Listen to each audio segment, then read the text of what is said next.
la spécialité littérature, langue et culture de l'Antiquité. Tout d'abord, qu'étudie-t-on dans cette spécialité ? Dans la spécialité langue et culture de l'Antiquité, on retourne à la source de tous les savoirs dans l'esprit humaniste. Rhétorique, politique, littérature, philosophie, histoire, médecine, droit, physique, architecture, etc. Nous lisons et comparons des textes issus de ces disciplines en bilingue, latin ou grec et traduction, pour en comprendre le sens et la portée jusqu'à aujourd'hui. Qui peut prendre cette spécialité n'empêche-t-elle pas de prendre d'autres options ? On peut répondre qu'en spécialité langue, littérature et culture de l'Antiquité, nous accueillons tous les élèves qui le désirent et qui sont motivés, quel que soit leur niveau de langue. Nous acceptons donc les grands débutants en latin ou en grec. Nous sommes habitués à travailler par petits groupes de niveaux hétérogènes en toute bienveillance. L'évaluation se veut avant tout encourageante et valorisante. En première, l'élève est évalué en contrôle continu et il doit également élaborer un dossier personnel très libre, le portfolio, autour des thèmes au programme, comme la cité, la Méditerranée par exemple. Ce dossier permet à l'élève de donner libre cours à sa créativité. En terminale, le contrôle continu comptera pour 40%. La spécialité LLCA peut être combinée avec une option latin.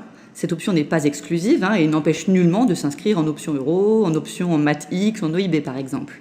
Dans le cadre du nouveau bac, l'option latin ou grec reste très valorisée. Avoir étudié la culture antique est une chance pour l'enseignement supérieur, aussi bien pour les études littéraires que scientifiques. Un dossier d'élève qui présente cette spécialité sera perçu comme un dossier de qualité, qui se distingue des autres et qui donne confiance aux établissements du supérieur. À Sciences Po Paris, ils ont réintroduit des cours de civilisation antique. Mais c'est aussi un savoir important pour les filières scientifiques.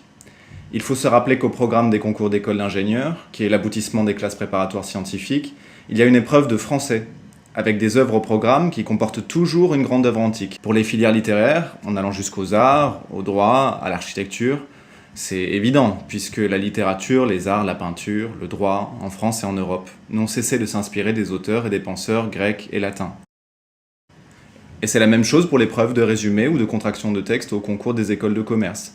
Il n'est pas rare que le sujet soit en lien avec l'Antiquité. Même si on prend l'exemple des examens de médecine, où il n'y a pas d'épreuve littéraire. Une grande difficulté est quand même d'absorber toute la masse du vocabulaire technique attendu pour nommer les parties du squelette, les organes, les maladies, les médicaments, et tous ces noms viennent du latin et du grec. Alors l'éloquence ou la rhétorique, l'art du discours en public, c'est très à la mode en ce moment, et on se rend compte que c'est nécessaire avec la réforme du baccalauréat. Et un rappel pour finir, l'esprit de cette réforme est de donner plus de liberté aux élèves dans leur choix de matière, pas de s'enfermer dans un profil définitif dès l'âge de 15 ans. Ce qui revient souvent lorsque l'on s'intéresse aux humanités, c'est l'impression qu'ils ont tout inventé, et que l'on assiste ainsi à la genèse des idées, de l'art, bref, aux origines de la pensée. En apprenant à déchiffrer un texte ancien, on développe ce qui fait la qualité de tout travail. Rigueur, exigence, effort, ce mot intradisible et qui dit pourtant toute l'assiduité et le zèle qui animent nos recherches. Studium. Cette exigence que nous trouvons dans l'esprit grec et latin, nous pouvons aspirer à vous former à cet esprit qui tend vers une culture transversale, parce qu'il s'agit d'une science sur l'homme, d'où le terme consacré à ces études, les humanités. Cultiver la sensibilité au texte antique, c'est se donner la possibilité de mieux comprendre ce qui tisse le passé au présent et appréhender l'avenir avec la lucidité d'un esprit formé aux problématiques qui traversent notre temps. Alors, levons-nous pour inscrire notre place dans ces humanités, contre la barbarie. Suivons le chemin des valeurs et des idéaux de notre société.